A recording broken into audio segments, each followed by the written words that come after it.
Assalamualaikum warahmatullahi wabarakatuh. Perkenalkan nama saya Rami Rafael Stomyang dengan NIM 4122010068. Di sini saya akan membuat video yang bertujuan untuk memenuhi syarat tugas besar 2 aspek hukum dalam pembangunan dengan dosen pengampu yaitu Bu Lili Holida STMT. Di sini saya akan menjelaskan tentang manajer klaim proyek, arbitrase, dan etika dan kompetensi engineer dan profesionalisme. Yang pertama itu ada manajemen klaim proyek.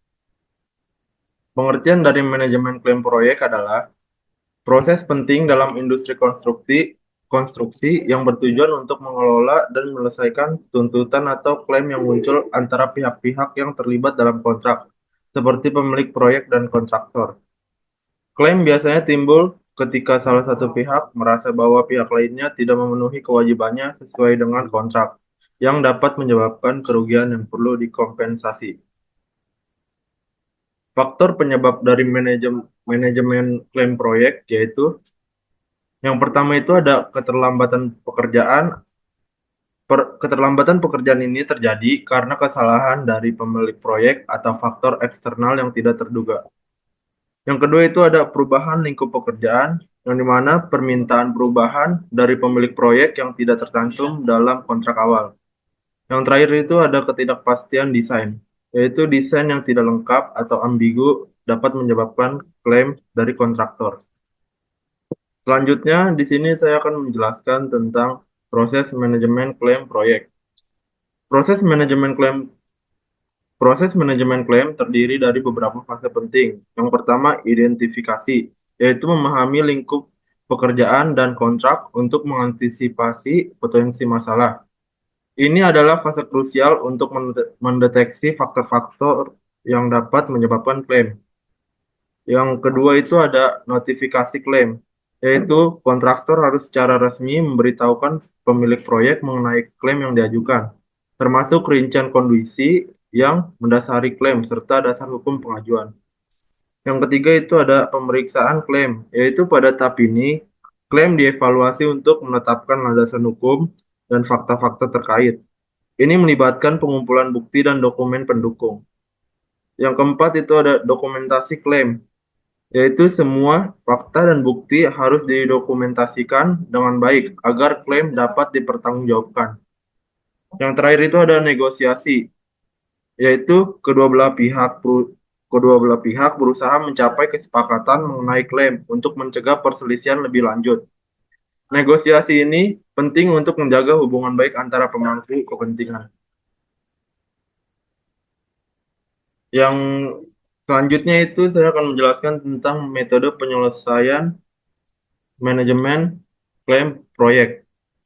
Penyelesaian klaim dapat dilakukan melalui beberapa metode, yaitu yang pertama negosiasi. Negosiasi adalah upaya informal untuk mencapai kesepakatan antara pihak-pihak terkait. Yang kedua itu ada mediasi, yaitu melibatkan pihak ketiga untuk membantu menyelesaikan sengketa. Yang ketiga itu ada arbitrase atau litigasi, yaitu proses hukum formal jika negosiasi gagal mencapai kesepakatan. Jadi kesimpulan dari manajemen klaim proyek ini adalah manajemen klaim merupakan bagian internal dari manajemen proyek konstruksi yang efektif. Dengan memahami penyebab klaim dan mengikuti proses pengajuan serta penyelesaiannya secara sistematis, baik kontraktor maupun pemilik proyek dapat meminimalisir potensi sengketa dan memastikan kelancaran pelaksanaan proyek. Keberhasilan dalam manajemen klaim tidak hanya berkontribusi pada efisiensi biaya, tetapi juga menjaga hubungan baik antara semua pemangku kepentingan dalam proyek. Lalu materi selanjutnya itu ada arbitrase. Di sini saya akan menjelaskan tentang pengertian arbitrase. Arbitrase adalah mekanisme penyelesaian sengketa yang melibatkan pihak ketiga, yaitu arbiter, untuk memutuskan masalah yang timbul antara pihak-pihak yang terlibat dalam proyek. Ini sering digunakan dalam konteks proyek konstruksi dan EPC, Engineering, Procurement, and Construction, yang kompleks. di mana ketidaksepakatan dapat muncul akibat berbagai faktor-faktor, seperti perubahan lingkup pekerjaan, tenggat waktu yang tidak memenuhi, atau kondisi tak terduga lainnya. Selanjutnya ada proses arbitrase. Proses arbitrase umumnya terdiri dari beberapa tahap. Yang pertama itu ada identifikasi masalah, yang dimana pihak yang merasa dirugikan atau penggugat mengajukan pengaduan kepada pihak lain atau tergugat. Pengajuan ini biasanya dilakukan melalui sistem yang disediakan oleh platform atau lembaga arbitrase. Yang kedua itu ada negosiasi, yang dimana setelah tergugat memberikan respon, kedua belah pihak memasuki fase negosiasi untuk mencari solusi bersama. Fase ini biasanya dibatasi oleh waktu tertentu untuk mendorong penyelesaian yang cepat. Yang terakhir itu ada pengambil keputusan, yang dimana jika negosiasi tidak berhasil, arbitrator akan mengambil alih dan memberikan keputusan yang bersifat final dan mengikat.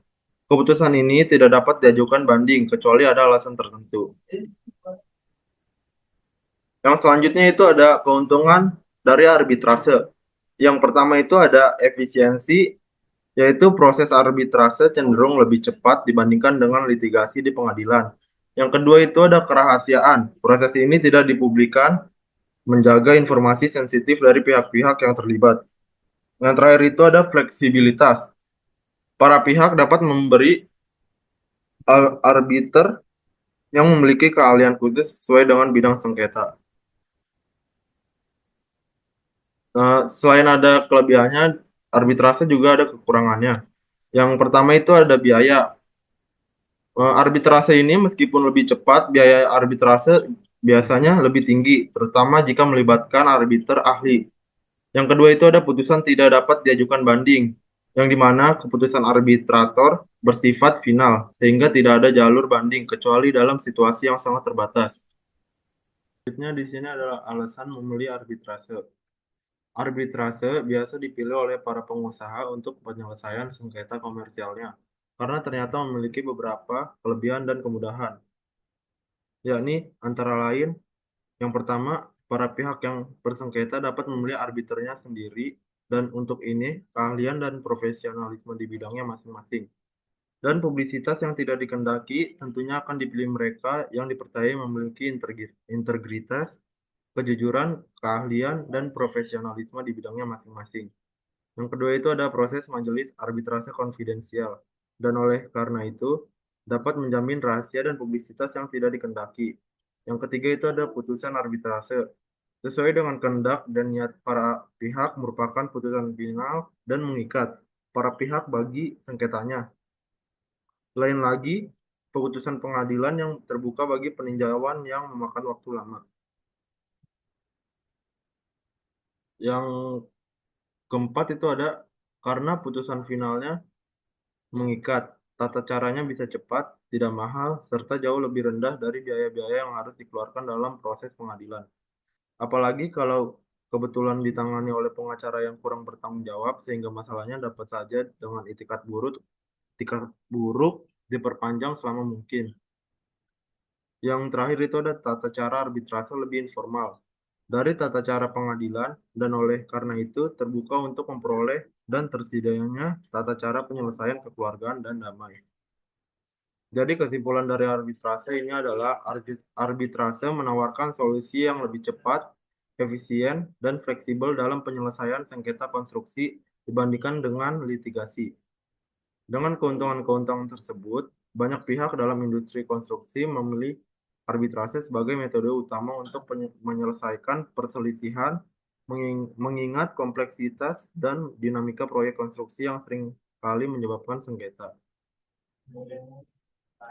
Yang terakhir itu ada etika, profesi, dan profesionalisme. Di sini saya akan menjelaskan pengertian dari etika. Etika dalam proyek konstruksi merujuk pada prinsip-prinsip moral yang mengatur perilaku individu dalam melaksanakan tugas profesinya.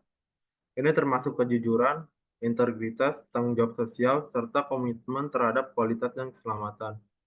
Etika profesi tidak hanya berkaitan dengan kepatuhan terhadap aturan, tapi juga mencakup sikap dan perilaku yang mencerminkan nilai-nilai moral yang tinggi, seperti transparansi dalam komunikasi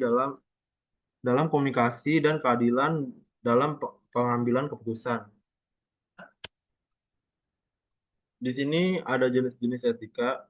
Etika secara umum dapat dibagi menjadi dua, yaitu yang pertama ada etika umum dan yang kedua itu ada etika khusus. Etika khusus dibagi lagi menjadi dua bagian. Etika individual, individualisme yaitu menyangkut kewajiban dan sikap manusia terhadap dirinya sendiri. Yang kedua itu ada etika sosial, yaitu berbicara mengenai kewajiban, sikap, dan pola perilaku manusia sebagai anggota umat manusia. Dengan demikian, luas lingkup dari etika sosial, maka etika sosial ini terbagi atau terpecah menjadi banyak bagian atau bidang. Dan pembahasan bidang yang paling aktual saat ini adalah sebagai berikut. Yang pertama, sikap terhadap sesama. Yang kedua itu ada etika keluarga. Yang ketiga itu ada etika profesi. Yang keempat itu ada etika politik. Yang kelima itu ada etika lingkungan. Dan yang terakhir itu ada etika ideologi. Dan di sini saya akan menjelaskan tentang profesi. Profesi dalam konteks ini merujuk pada pekerjaan yang memerlukan keahlian khusus dan diatur oleh kode etik tertentu. Dalam bidang konstruksi, profesi insinyur sipil adalah contoh utama, di mana individu harus memiliki pengetahuan teknis yang mendalam serta kemampuan untuk menerapkan ilmu tersebut dalam praktik. Profesi ini juga biasa memiliki asosiasi profesional yang menetapkan standar dan regulasi untuk anggotanya.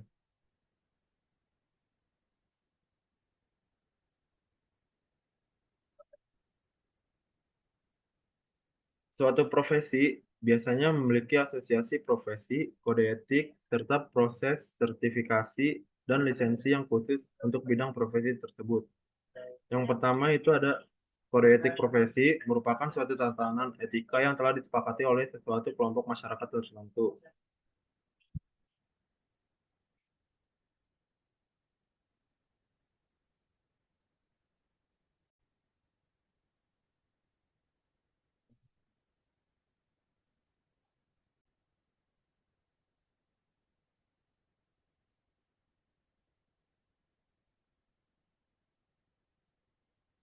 Yang selanjutnya itu ada prinsip-prinsip etika profesi. Yang pertama, bertanggung jawab. Tanggung jawab ini terdiri dari dua bagian, yaitu tanggung jawab terhadap pelaksanaan pekerjaan itu dan terhadap hasilnya. Yang kedua itu tanggung jawab terhadap dampak dari profesi itu untuk kehidupan orang lain atau masyarakat pada umumnya. Yang kedua itu ada keadilan. Prinsip ini menuntut kita untuk memberikan kepada siapa saja apa yang menjadi haknya. Yang ketiga itu ada otonomi. Prinsip ini menuntut agar setiap kaum profesional memiliki dan diberi kebebasan dalam menjalankan profesinya.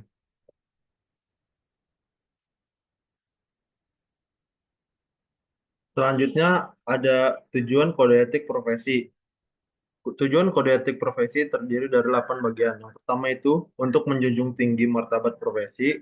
Yang kedua itu untuk menjaga dan memelihara kesejahteraan para anggota. Yang ketiga itu untuk meningkatkan pengabdian para anggota profesi. Yang keempat itu untuk meningkatkan mutu profesi. Dan yang kelima itu untuk meningkatkan mutu organisasi profesi. Dan yang keenam itu untuk meningkatkan layanan di atas keuntungan pribadi. Dan yang ketujuh itu mempunyai organisasi profesional yang kuat dan terjalin erat. Dan yang terakhir itu ada menentukan bahan baku standarnya sendiri. Dan selanjutnya saya akan menjelaskan pengertian dari profesionalisme. Profesionalisme adalah sikap dan perilaku yang mencerminkan standar tinggi dalam melaksanakan tugas profesional. Ini mencakup kemampuan teknis, etika kerja, serta komitmen terhadap pengembangan diri melalui pendidikan berkelanjutan. Seorang insinyur yang profesional tidak hanya harus menguasai keterampilan teknis, tetapi juga harus mampu mengambil keputusan yang mempertimbangkan dampak sosial dan lingkungan dari proyek yang dikerjakan. Profesionalisme ini juga berarti bertanggung jawab atas hasil kerja dan menjaga kepercayaan publik. Demikian video ini saya buat. Mohon maaf jika ada salah kata atau perbuatan yang tidak berkenan. Eh, Assalamualaikum warahmatullahi wabarakatuh. Udah, Cok.